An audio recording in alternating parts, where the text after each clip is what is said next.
Hey Brookside artists, for our first project, everybody is going to be making a self-portrait.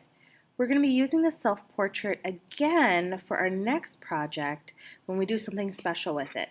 But for this time, we're just going to do a self-portrait. So whether you're at home or you're at school, you'll be doing the same thing. The first thing that you want to do for your self-portrait is draw in the middle of your paper an oval. Now don't draw small, you want to make this nice and big. I'm going to draw lightly and always use a pencil when you're drawing first, because if you make a mistake, then you can erase. So see how my oval takes up a lot of my paper. It's really big. There's just a little bit of room around the edge. At the bottom of my oval, I'm going to make two lines that come straight down for my neck. Don't make them too close together, otherwise your neck won't be strong enough to hold your head. Go ahead and make a line that curves and connects like a smile line. And then draw in your shoulders. You'll be able to design your shirt however you want. Be creative. Now you want to try to make this look like you. Some things to think about though. When we're making our eyes, we don't want to put them up too high. Your eyes, if we look at our whole head from the very tippy top of our head to the very bottom of our chin, our eyes are actually in the center. So I'm going to go ahead and make football shapes for my eyes, making them closer down to the center than up too high. Okay? And then you can make your eyes however you want.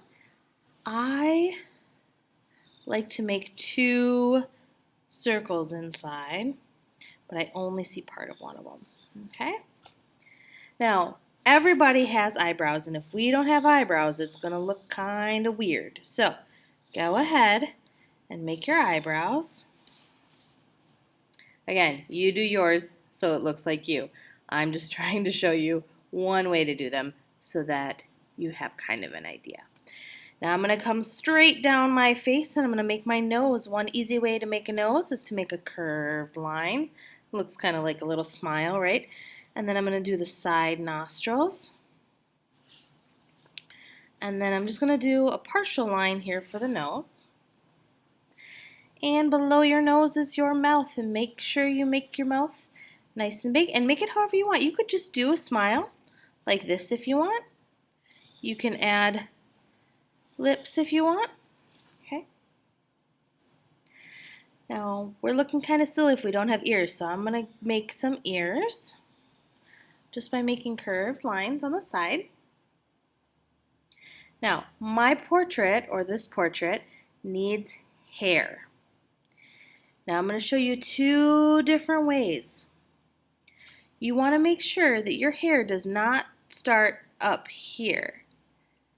Right now, think of this as your scalp at the very top of your head. If you put your hand on the very top of your head, you probably have some hair up there, right? And where your hair starts is actually further down on your forehead area.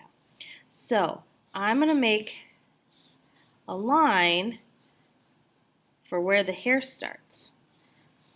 And this, I'm making a boy, in case you couldn't tell. So it's not me, but I'm just showing you different ways.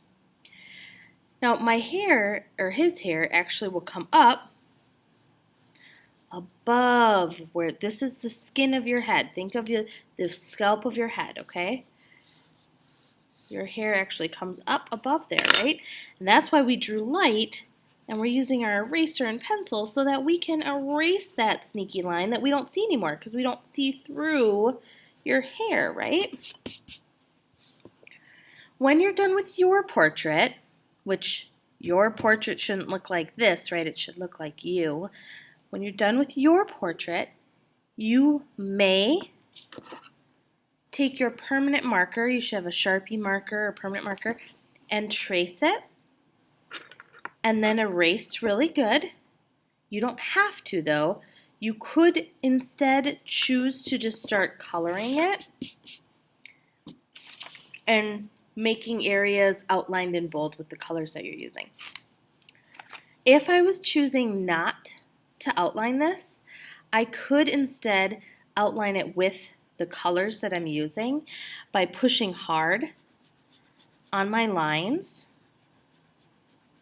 So it's like I'm outlining still, but instead of using the black marker, I'm using my colors, right?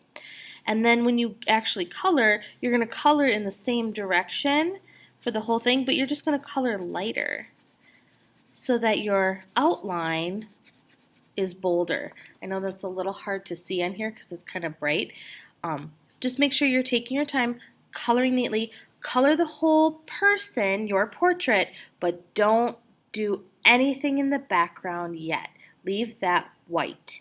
Don't color it or paint it or draw in it yet. Just draw your face, neck, and shoulders and color those.